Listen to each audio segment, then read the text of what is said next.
Welcome to Basic Brewing Radio for Thursday, February 26th, 2009. I'm James Spencer. Here at Basic Brewing Radio, we're all about home brewing. Well, this week we talked to home brewer Sam Scott, who's using a top cropping method of collecting yeast from the Carboy during primary fermentation.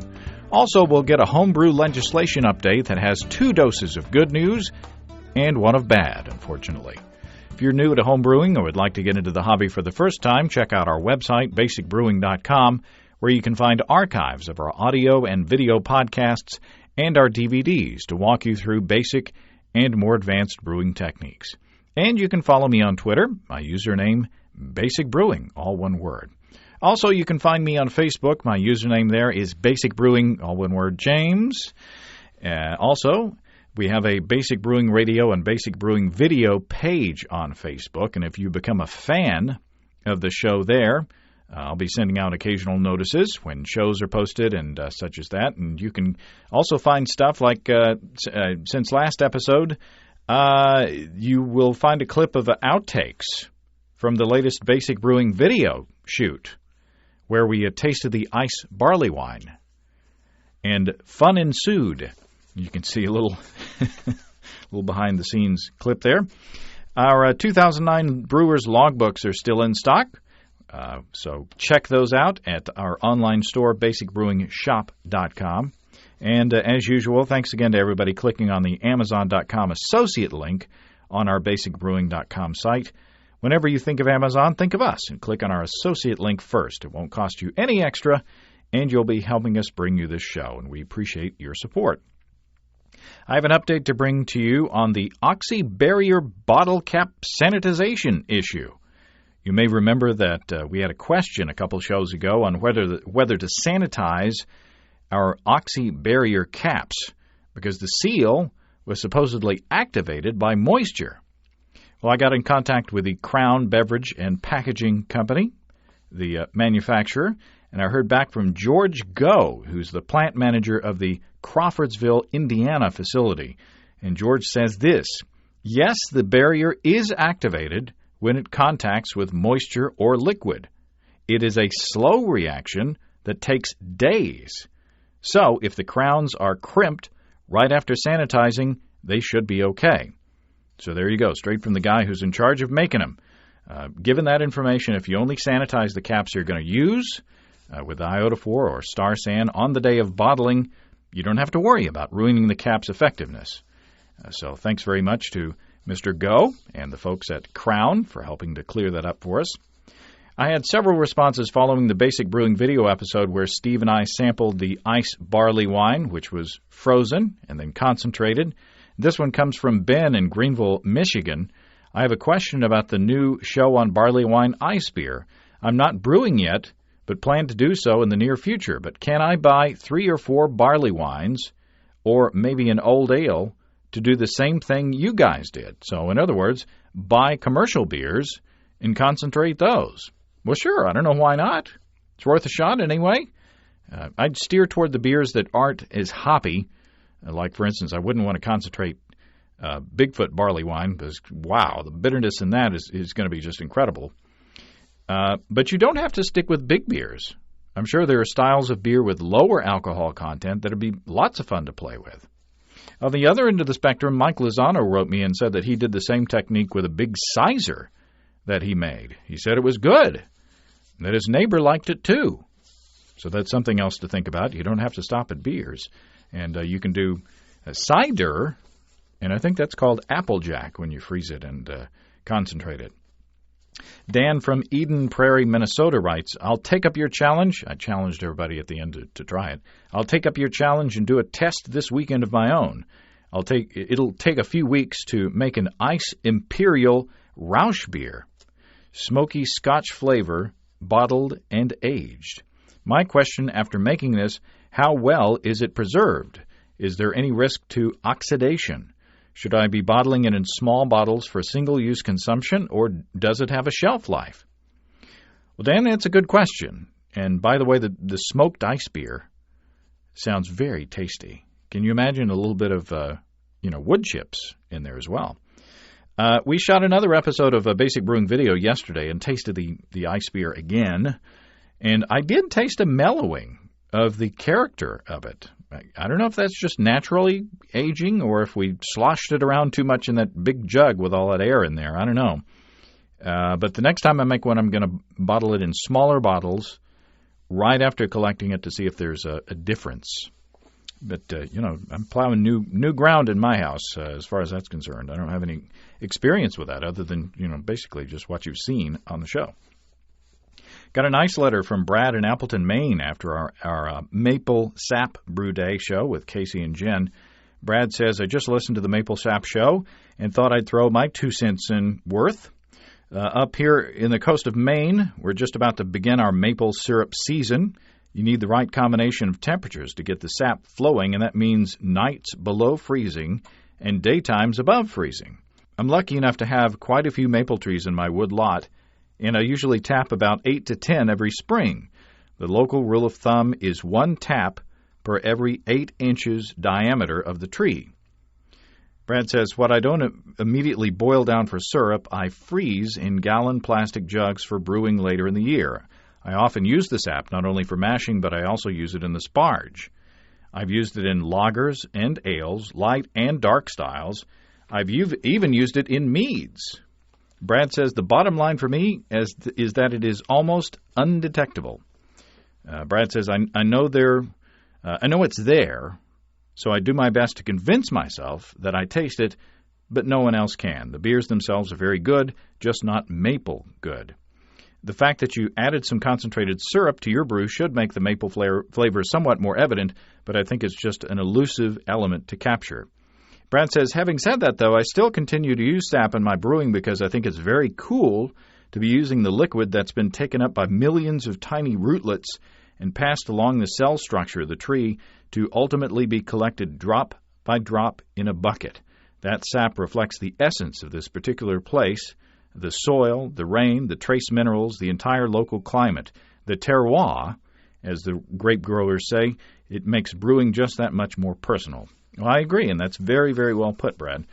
Just the fact that you're making a beer with such a large part of the beer is truly local. To steal a line from Garrett at Maui Brewing, I think it makes it worth doing, in my opinion. Even if you don't taste the maple flavor, it is a local ingredient. So I'm still very, very interested to see how that maple sap beer that we made comes out, or that they made. Andy and I watched while they made it. Now, get ready. In our homebrew legislation update this week, we have 2 steps forward and 1 step back. Unfortunately, we'll start with the 2 bits of good news. First, in Washington State, where they're trying to pass a bill relaxing the regulations on transporting and judging homebrew. We hear from Mark Emily up in Washington. Mark says Senate Bill 5060 moved onto the consideration list for the Senate floor a while back and could go for a vote any day now. They have a lot of bills to get through, but hopefully it will go to a floor vote within a week or 2. So right now we really need people to make one more call to their district senator to ask for their support of Senate Bill 5060 when it comes to a floor vote. We've gotten great responses so far, but we want to make sure that it is a slam dunk, says Mark. So if people haven't done so, or even if they have, give the senator a call or shoot them an email asking for their support. And Mark says people can find all the details at wahomebrewers.org/legal. That's wahomebrewers.org/legal. Then to Utah, where things are changing even as I try to put together this week's show. We hear from Douglas Wierzinski in Salt Lake City about HB 51, the bill that would legalize home brewing in that state.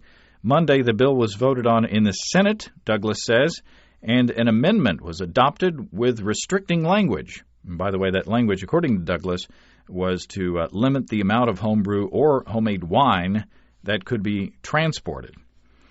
Douglas continues, the bill passed with the amended language and then went back to the House for a vote. At some point, Representative Johnson decided the amendment had some issues and advised the House to reject the bill with the amendment.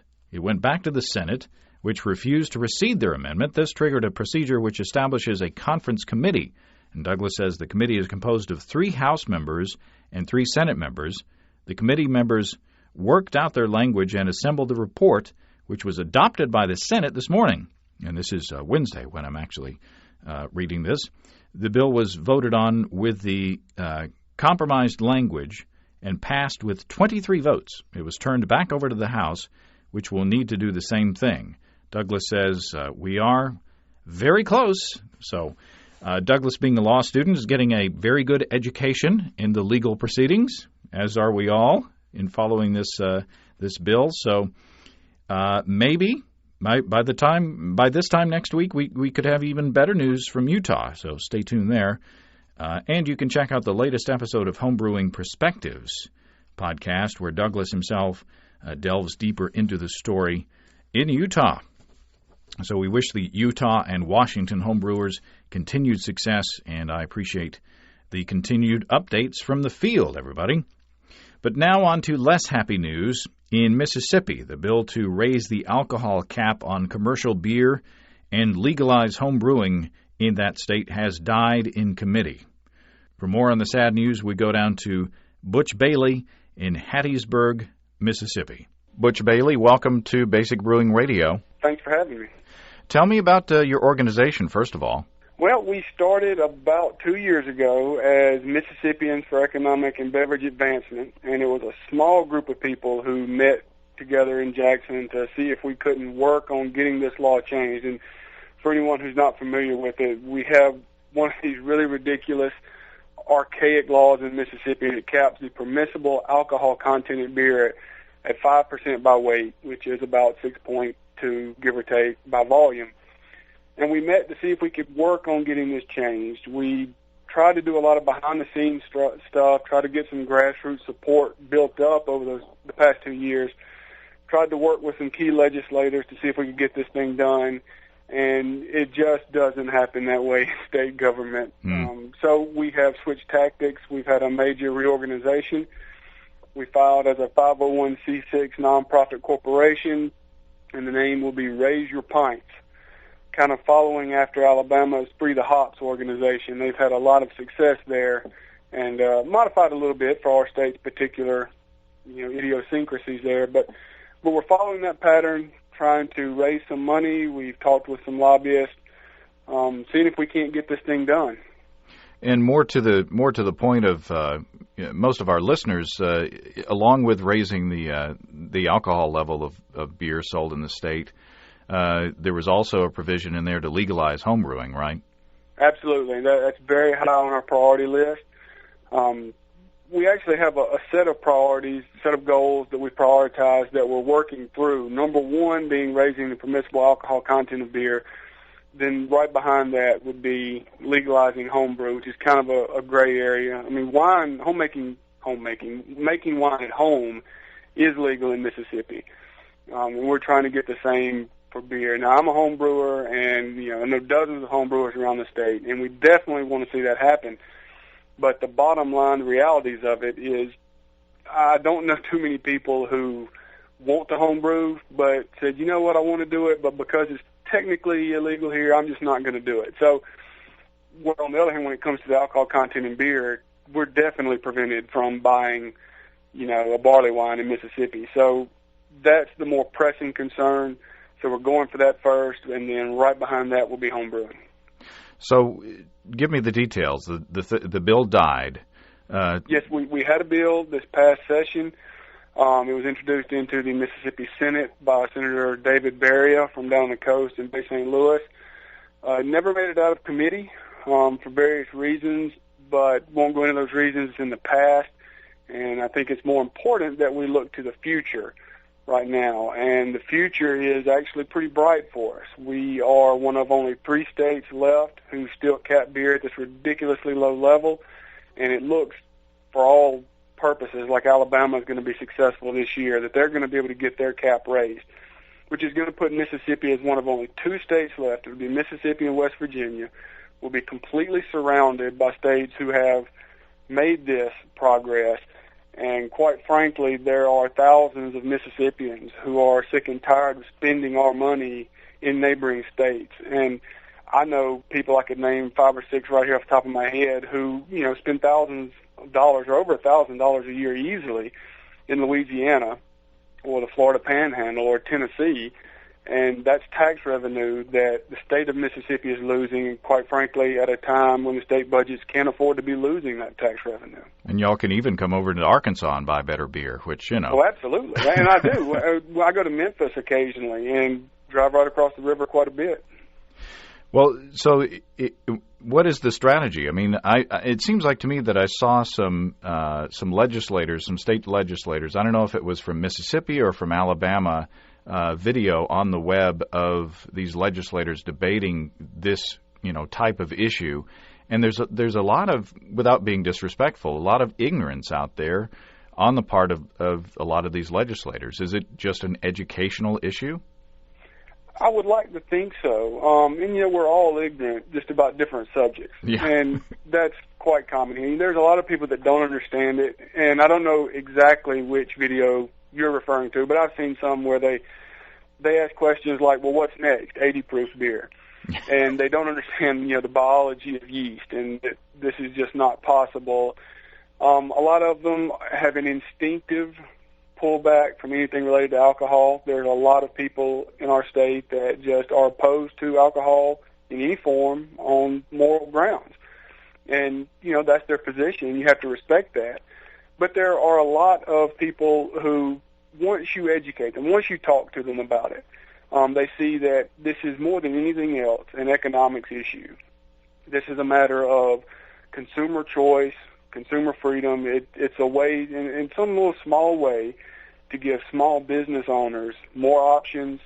They can sell more, what are, as I'm sure the listeners of this podcast know, high-end luxury gourmet products that just by their nature demand a higher price on the consumer level, which means that you're going to raise more taxes without raising a tax. Mm-hmm.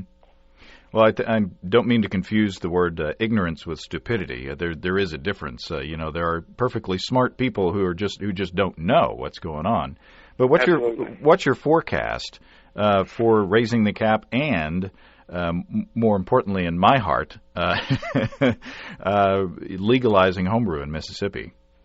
Well, speaking of ignorance, one of the things that I do know is that very unwise to make predictions regarding state government. But what I will say is that I am honestly very optimistic about this. And I say that after many conversations with many senators and representatives and constituents, that I understand that so many people, their initial reaction is, and the initial reaction of any senator representative for almost any bill is no, unless you can prove to me why it's good. And I understand that, and especially when it comes to alcohol. But after you speak to them, it really doesn't take very long. Once you explain the issue, I've seen many of them come around, even, who are opposed for any number of reasons, moral, religious reasons. They still say, you know what, that's right, and we don't want Mississippi to be last in something else, and we're dangerously close to being last in this. Speaking with the people, the key players in this, behind the scenes, lobbyists and people who influence the process, who are very conservative people, again, once you explain it to them, they say, that does make a lot of sense, and we need to see this happen. So I am very optimistic that laying the groundwork this year, we have a very good chance of seeing some real movement on this in the 2010 session. Well, keep it up, and we wish you luck, and I appreciate your time. I really appreciate that. Thank you. Well, thanks again to Butch for taking time out to talk to us. We appreciate the information, and we wish them better luck next time. Just chip away, water wearing away the stone. Slowly but surely we'll get there. Now, on to the practical homebrewing tip section of the show. No theme music for that. I got 2 separate email messages from 2 separate people with a link to a video that Sam Scott posted. Sam is up in Hamilton, New Jersey, and he figured out a way to easily top crop yeast out of a carboy. The video was very cool, so I decided to give Sam a call. Well, Sam Scott, welcome to Basic Brewing Radio. Thanks, James. It's a pleasure to speak with you. Well, how long have you been brewing? Let's get some, before we talk about your method that you've come up with, let's get some background on you. How long have you been brewing, and what do you like to brew? Okay, well, that's back in college. Let's see, that was quite a while ago now, maybe back in '95. I happened upon a homebrew shop, and I didn't even know you could make your own beer, so it intrigued me. And I stopped in and left with a beer kit and Papazian's book, and went back to the dorm. Well, I don't know if I was in the dorm then, but I was in living with some guys, and we made a batch of beer, and it was a mess. But that first batch turned out well. The second batch, not so well. And then I kind of got sidetracked with some other things, and didn't get back to brewing again for another, I guess, 10 years or so. So about a year and a half ago, I started back up, and it's just amazing that the amount of information that's available to homebrewers now on the internet, the podcasts and the forums, and it's really got me excited, and I got back into the hobby. The other thing that was great that I came upon was the homebrew club that I've joined up with, the Aliens Homebrew Club, and just a great bunch of guys. They started Jeff Luella and Stephen Hawk are a couple of good friends, and they started the club less than a year ago, and I was lucky enough to find those guys, and we've been sharing homebrew information and having a good time. So it's exciting. So are you an all grain brewer, or are you an extract brewer? I do a little of both. Primarily all grain now. I just seem to keep upgrading equipment. I enjoy that aspect of it. But I will, I just did a Hefeweizen that I did with an extract kit. It turned out pretty well. So I like the all grain process, but the extract brews are come out very well too and save you a little time. So yeah. I'll do both. It's amazing how quickly an extract brew day goes by when you're used to all grain. It's That's right. It's almost like you're cheating, but yeah, a little bit. But with kids and other things going on, it's tough to find that 6 hours or whatever you need for an all grain day, and when you can find the time, the all grain batch works, and if not, the extract works too. So, do you find yourself experimenting, or is this the first real kind of gadget that you've designed or played with in your brewing? This is, I guess, it's the first gadget I've come up with, and it's not new by any means. It's, I think, on some of the forums, I read guys trying to figure out how to reuse yeast, and they were talking about trying to grab the yeast out of a carboy, and it's a little difficult with the because it's got that narrow opening at the top. So I put some equipment together, and I thought it was new at the time. I thought I had this great idea that no one has thought about yet, but that wasn't the case. I found later, after I posted the video of the gadget on our website, that some other guys, some other brewers had come up with it. It's kind of like a controlled blow off, mm-hmm. It's more of a blow off trap sort of contraption, but it allows you to pull yeast off the top of the Kreuzen there in a carboy a little easier. Now, before we get into the details of how it works, and you, in my opinion, you do get credit if you don't know a method and you come up with it yourself. I think that's that's equally as cool as coming up with something brand new in the world. Okay, but why would you want to what is top cropping yeast, and why would you want to do it? Top cropping is when when your beer's fermenting and you get the krausen on top, that yeast that's bubbling up there on the top is healthy, very healthy yeast, and it's extremely viable, and it's just a great way to reuse yeast.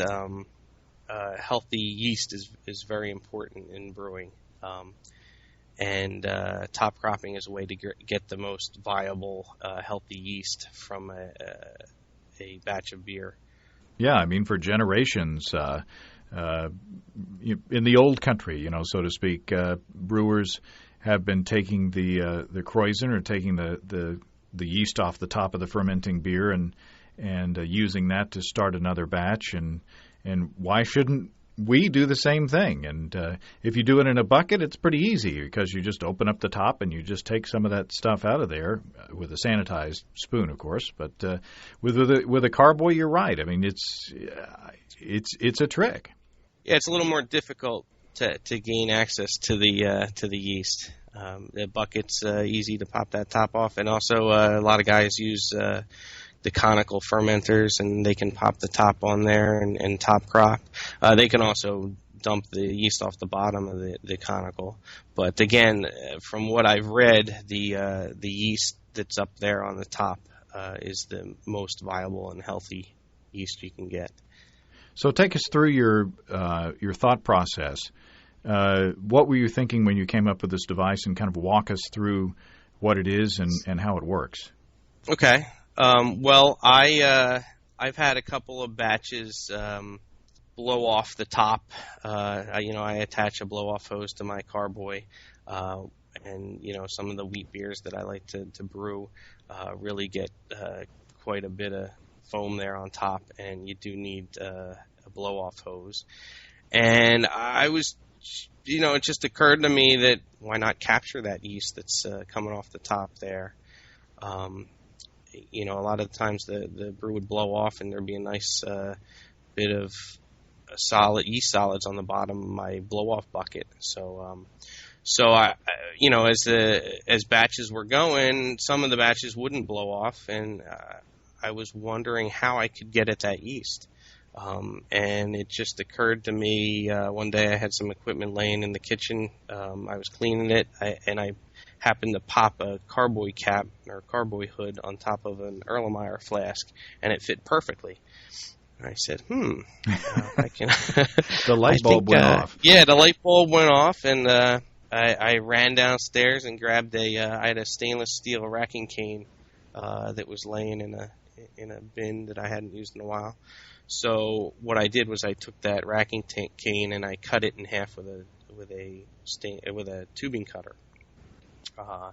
And I put the Carboy cap on top of my Carboy, and I inserted that half a racking cane into one of the holes, and I attached some tubing to the racking cane, and the other part of the cane that I cut off, I put in the top of the Carboy cap that went on the Erlenmeyer flask.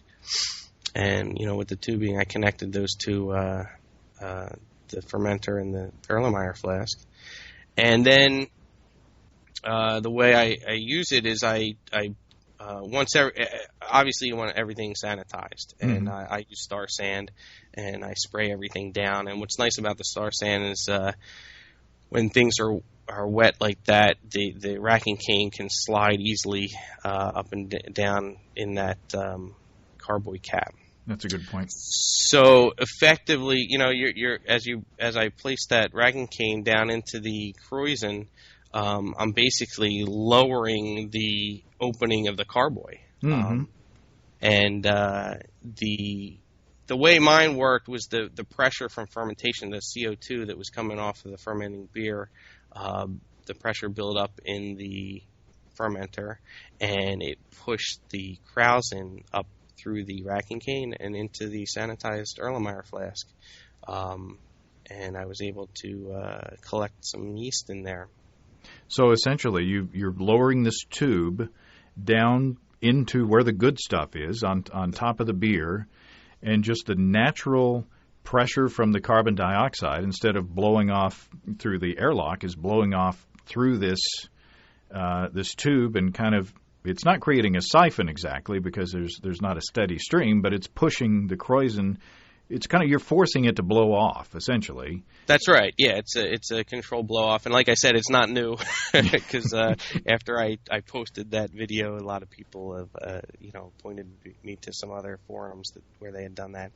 Well, after you get your yeast, what do you do then? Do you go ahead and make a starter with that?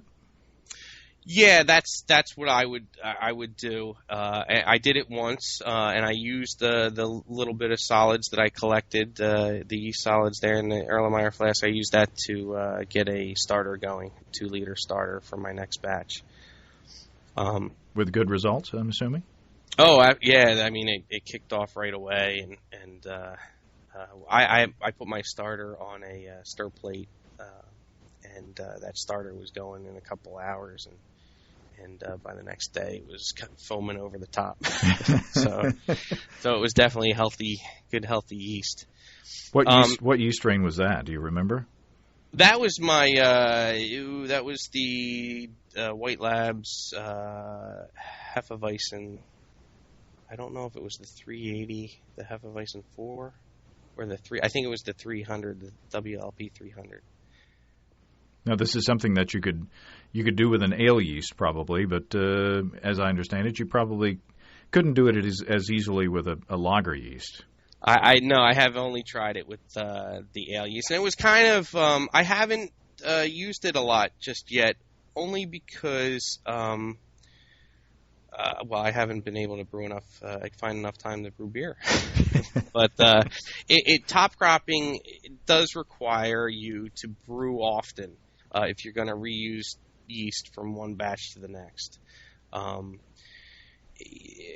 I haven't done many experiments storing yeast. I know some people can store yeast in the fridge for a long time, and others have, I haven't tried that, so I can't speak to it, but from what I understand, if you're going to be top cropping, you do need to use the yeast within at least a week, I believe, or make a starter if you're going to store it for a little longer. Yeah, it would seem to me that if you did, say, make a starter with it, and then after it finished fermenting, you put it in the fridge and stored it for a while, you'd kind of lose the advantage of having that nice fresh yeast off the top of the beer. You might as well just take it from the bottom of the beer. That's right. Yeah, you do lose that the advantage there. As the yeast go dormant, it seems like to me that they're kind of going from one phase to another, and if you wake them back up, it seems like you're stressing them out a bit more than if you just let them keep going in an active phase into another beer. That's just me talking off the top of my head, though. Well, that's how I understand it too.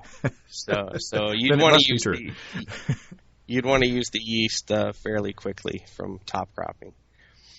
Well, is there anything that you can think of that if someone wants to try this in their brew house, is there anything that you discovered that they should look out for, or that you'd like to improve on as you go through with the process again? You just got to make sure everything's sanitized. You wouldn't, again, you'd lose the advantage of top cropping if you don't keep things sanitized. There's a chance for infection. You wouldn't want, you'd be better off going and buying a vial of yeast or a smack pack. Right. So if your process isn't clean, there's probably no use trying it. Yeah, that's a good point. If you're not taking good care in reusing your yeast, you're just wasting money instead of saving it in the long run. So, exactly. Well, what's next? Are you inspired? Are you looking for other ways to play with toys in the brew house? Oh, I've got I always have ideas for upgrading my brew house.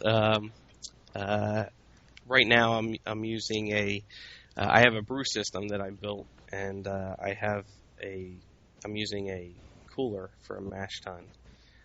But I do have I got my hands on another keg that I'd like to convert into a mash tun and be able to direct fire the mash. So that's my next little project.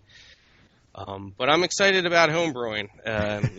It's just a great hobby, and the guys, the homebrew club that I joined, they're just a bunch of great guys, and I'd advise any listeners of yours that haven't found a local homebrew club to seek one out. You learn a lot, and it's fun, and what a great hobby. And it is a slippery slope once you start, playing with gadgets. And it is definitely a slippery slope. But what's nice is my wife supports me. She enjoys the beers I make, and which is nice to have that. Yes, that's a very, very important part. Right. Well, your video is very cool, and if you don't mind, I'll put a link to it from our website in the episode description of this episode, so that people can take a look at it. Absolutely, that'd be great. The website's aliens.com, ALEIENS, and that's our homebrew club's website. Excellent. Well, Sam, I appreciate your taking time out. Happy brewing. Thank you, James. Well, thanks again to Sam. Again, I'll post a link to Sam's video in the description of this episode on basicbrewingradio.com. Cool stuff. Remember, we've got the Brewer's Logbook and our new Basic Winemaking Introduction to Wine Kits DVD out on our online store. If you have brewing questions, show suggestions, or just want to say howdy, write to james@basicbrewing.com, or just fill out the contact form on basicbrewing.com. And please don't forget to tell us where you're from, and help me with your name if I need to learn how to pronounce it. Check out our low-tech lagering and decoction mashing DVD on basicbrewingshop.com, along with our original DVDs, Introduction to Extract Home Brewing, and Stepping into All Grain. And we've got combo deals on our site to save you some money if you want to buy more than one DVD at a time. And you can see a listing of the fine folks across the country who sell our DVDs on basicbrewing.com. And if there isn't a vendor in your area, you can order it online from us. basicbrewingshop.com. We've got shirts with different colors. It's starting to get warmer. The hops are starting to peek out of the ground here in northwest Arkansas, believe it or not. Thanks to everybody who's continued to click on our Amazon.com link. We appreciate the support there. Our featured products this week that were purchased through the link are Mechanical Engineering Reference Manual for the PE Exam, 12th edition. That's quite the book. Good luck on your exams. And Marion Bright, 301 Festive Ideas for Celebrating Christmas. That's either a very early purchase or a very late purchase. Either way, thanks very much for going through the link, everybody. And remember, we can't tell who bought what, so no worries. Just click on the Amazon.com logo on our site the next time you feel like Amazon shopping, and we appreciate your support. We also have an associate link to the Apple Store on the site as well as Audible.com. That's all until next week, everybody. Until then, thanks for listening. I'm James Spencer. Production help for Basic Brewing Radio and our website is provided by Kelly Dotson down in Austin. Basic Brewing Radio is a production of Active Voicing. We'll talk to you next time, everybody. So long.